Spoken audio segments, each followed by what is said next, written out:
In this episode, are you blind? Let me mod my car and expensive paint. Welcome to episode 196 of the We Are Auto Show. What's up, Derek? Mr. Michael Rowell, today, the day that we're recording this, I got a new license. Wow. Yeah. Did you have to take a new test? I did not. I went in and got my license renewed because it was about to expire. It was like over 10 years old or something. And when I sat down at the table, I had all my paperwork and everything. And she's like, hey, what can I help you with? And I said, you want to see a really old picture of me? She's like, oh, was it the one with the mop of hair? Uh-huh. Oh, my God. Do you still have it? No. Oh. I couldn't keep it. I asked for it, but they said, no, we can't let you keep it. Usually they let you keep it. They just cut the corner of it. No, she didn't. She said, oh, nope. That sucks. Yeah. So she got a good kick out of it, though. So going through and getting your license is an ordeal. I had to bring a stack of papers with me. Mm-hmm. They asked me for every single important document in my entire life to go get my license renewed. Yes, they ask you proof of residency, proof of citizenship, proof of social security number. Yep. They ask you proof of last bowel movement. They ask you your mother's maiden name. Your most recent checkup at the doctor. And blood type. And I think if you have asparagus P. Yeah. It sounds right? And they also make you do the vision test. Oh, do you need glasses? I do not. Were you close? No. I could easily see everything. My eyes have always been good. But what I did is she's like, all right, go look in the machine and tell me on row 5 what all the letters are sequentially. So I spat them out, no problem. And then I saw, as I was looking at the machine, because I can see these things, all the way down to row 7. 7 was the lowest that it went, and that was the smallest letters. I could read them, no problem. But as I was doing it, I was just thinking in my head, why did she ask me about 5 if 7's there and 7's the lowest number? Why am I not reading the lowest ones? Oh. So then I asked her. I was like, so do people come in here and they have to spit out row 7 if they want their pilot's license or something? And she's like, I don't know why that one actually is there. I've never had to ask anyone for it. That's the most useless test in the world. I know. And 5 was relatively big. So what I told her is that next time she should ask someone for 7. And it's like, congratulations, you're now a pilot. We're going to get you your pilot's license today. I used to do that when I would work in banking. Yeah. When someone would I don't know, open a small savings account or something, just be like, congratulations, you just bought a car. And they're like, oh my God. I'm like, I'm kidding. You want a trip to the Bahamas? I'm totally kidding with you. Yeah. It was quite an experience. I will say, it seems relatively easy to go get one. It is. Yes. I kind of thought that it was going to be a little more. I thought they'd at least ask something question-wise. Nope, it's just, here's your paperwork. Can you view this? Okay, goodbye. And it's kind of funny how they make you view something that's pretty easy to view. It's because too easy. The one thing that you have to drive is vision. You do. You can have one arm, you're fine. You can have one leg, you're fine. You can have no legs, and you're fine.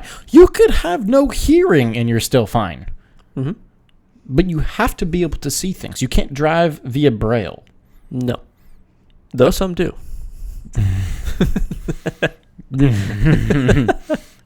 As I'm sure you know. A whole lot of them seem to do that. Yes, they do. Oh, my. So it sounds like you had an eventful time at the tax collector. I did. Have you had any eventful shenanigans happen as you've been driving around? Well, I had an interesting thought. On a very common road here where we live, you happen to pass a gentleman's club. Okay. Where are we going with this? So, I've never been, and honest to God, I've never been. But as I was driving past to the next light, I saw a car pulling out of there, and I just had the thought of that is one of the most strip clubbish kind of cars to be coming out of a strip club. Oh no! All right. So it made me think: What cars would you most likely see parked at a strip club? Okay. The first thing that comes to mind. I know what you're going to say. What? Starts with an M, doesn't it? Maserati. Yeah, 100%. 100%. Maserati. 100% it's a Maserati. Okay, so next to it is a Nissan Altima. That's a given. Okay. With body damage. Yes. Perfect. A Chevy HHR. Plausible. Mm-hmm. What did you see? I'm curious. I saw a really riced out C8 Corvette. Ooh. Yeah, that's... It is the Ferrari. Ooh. Brother.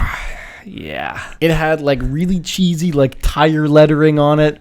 It looked like you gave like a 16-year-old kid a C8 and just said, get the most AutoZone amount of shit parts and tire stickers and just, oh my God.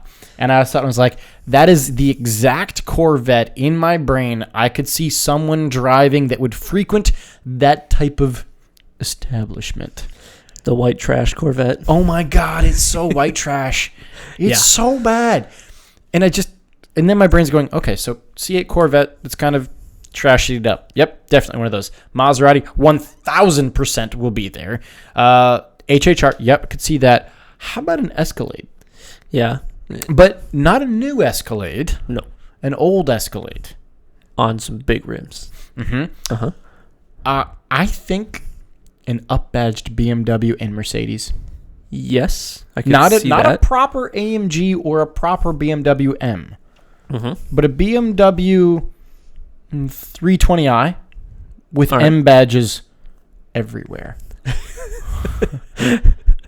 On the rear, on every side. A Mercedes C300 with AMG badges everywhere. And the people Oh, are vastly different. You're going down that road.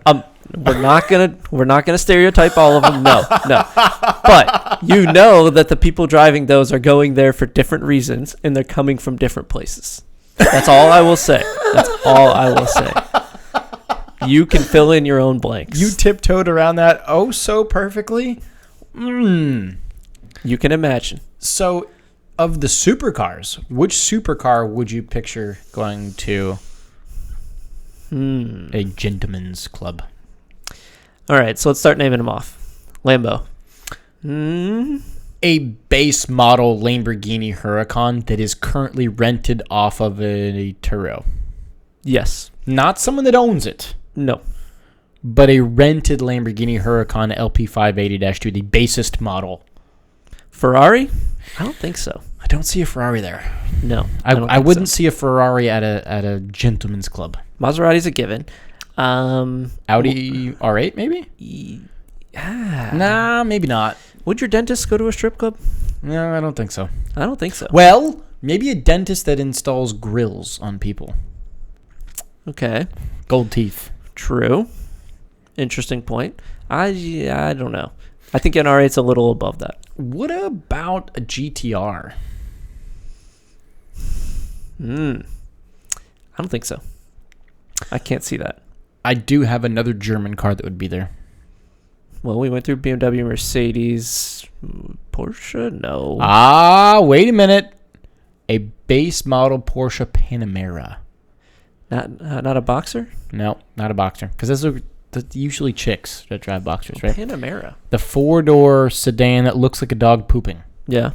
But not the Panamera Turbo SE Hybrid. Hmm. Not a Panamera GTS. A base model Panamera. How much is a base model? I will find out for you. Give me just a moment.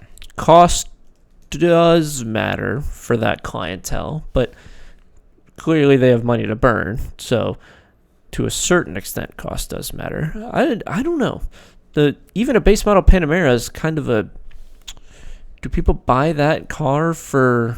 So I looked up used Panameras. Not new ones, but used ones. Mm-hmm.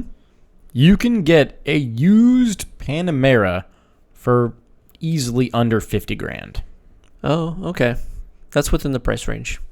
I think you could find an older base model Panamera. Nothing came in 911. No sports car? I don't see that. I don't. No. I don't No. either. What a random topic. It is. Yeah. I mean, next time you drive by there, keep a mental note of what you find. Well, I don't even pay any attention to it as I drive by.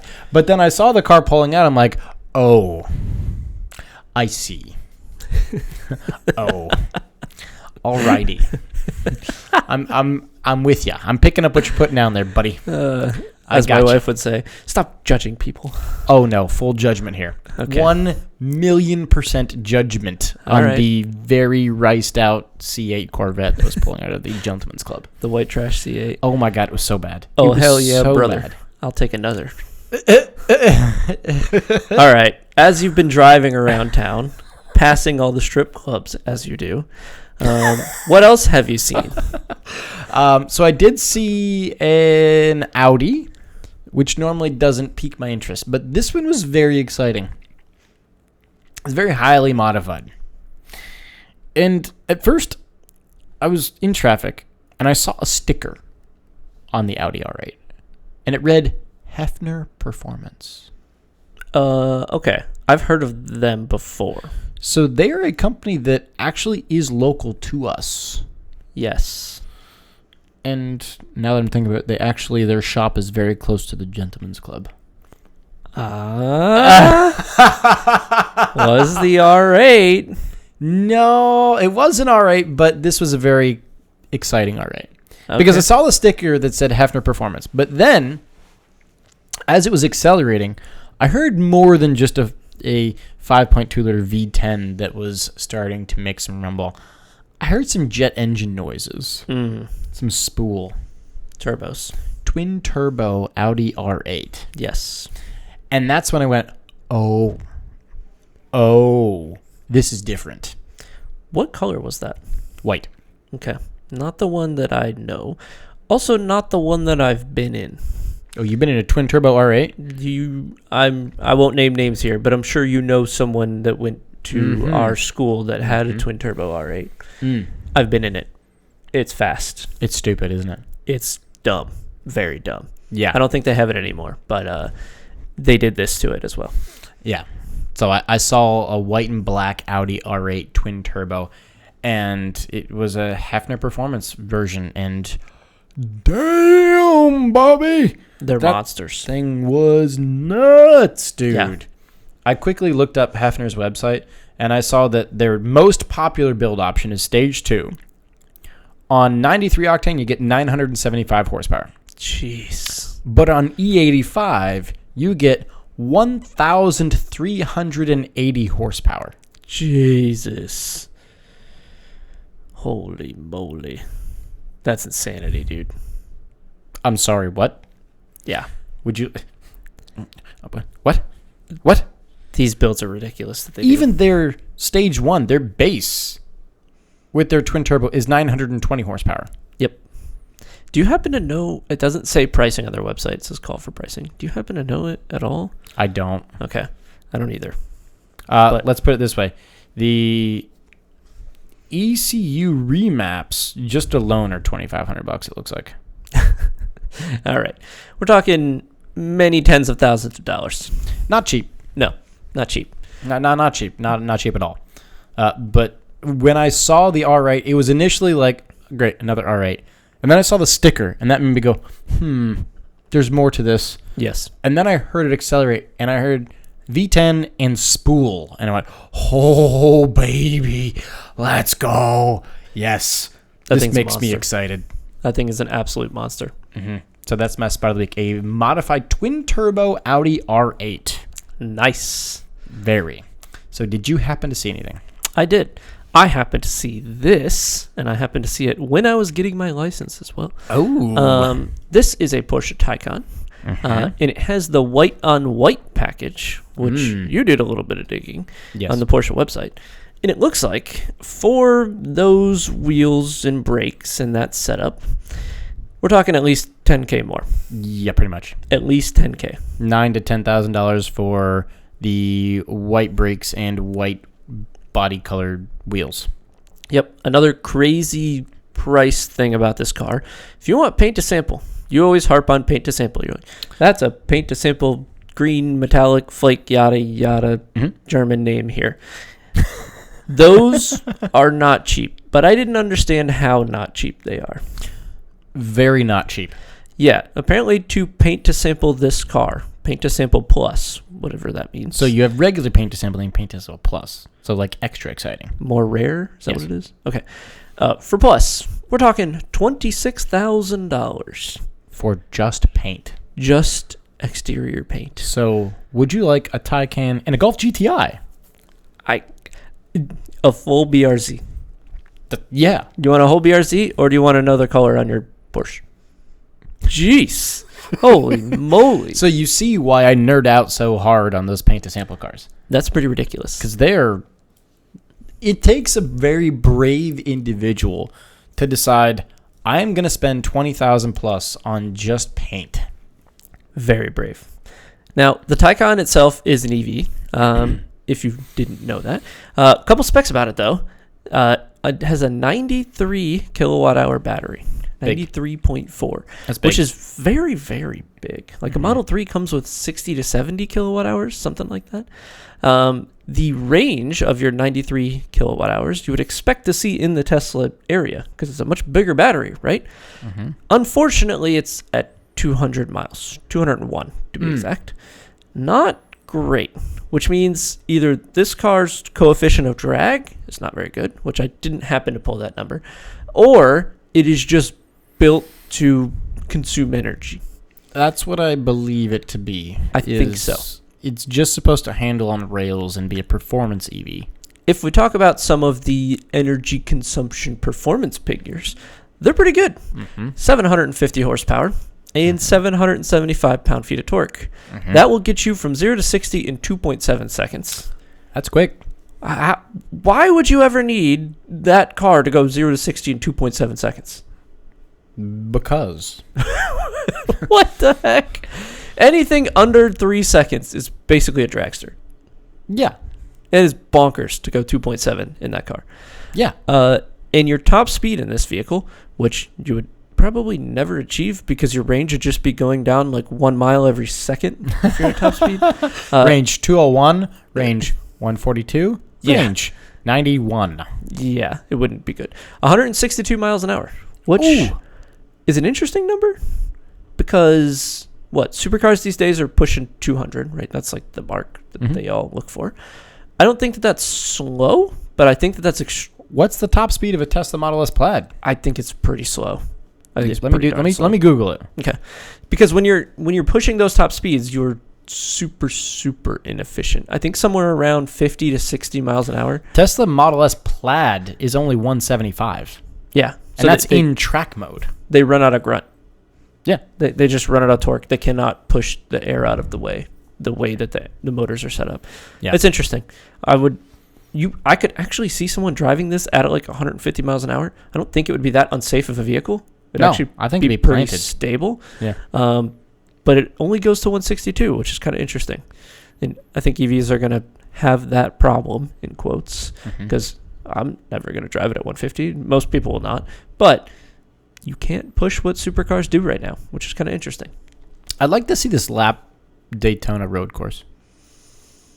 Just to see it run out of puff on the banking. It would.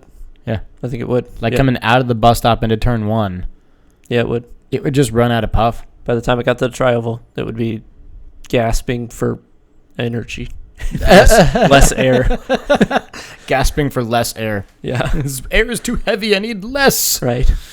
Neat to see a Taycan. Not the craziest car spot, but it happened to be what I had seen recently, and I really hadn't been out that much, considering I was just racing Sebring and stuff. So yeah. Yep. Fair. So let's move on to the I wish they would have. Do you have one? I do. So as I just got my license updated, I wish that they made the eye test a lot harder. I do. I don't disagree with you. Have you seen the people on the road that are getting 2 feet from a sign before they see what it says? They go, "Oh, that says stop, honey." I think that it should at least be that you have to do the number 6, probably the 7 on the eye chart there. So you got to read out the really small letters. They did have like a little note to the side that said, if you cannot read the letters, like here are the steps that you go. And it's like, go to a doctor, go get tested for your eyesight. And if you can get like a handwritten letter from a doctor and bring that in, then maybe you can get your license. And they have like classes that you can go through and stuff. So it was interesting. They gave you a path forward, which was good. But I think that it should be more strict than it is now. Yeah. Yeah. So I wish the eye test was harder. Got it. Yep. Do you got one? I do. I wish that car companies would keep their grubby hands and nose away from people that are wanting to modify their cars. So, for example, there is, I'm not going to name the brand, but there's an Italian brand. They're famous for a horse that might be prancing. In red cars. Yes. They actually send like cease and desist to people that are modifying their cars after they've already been bought. Why?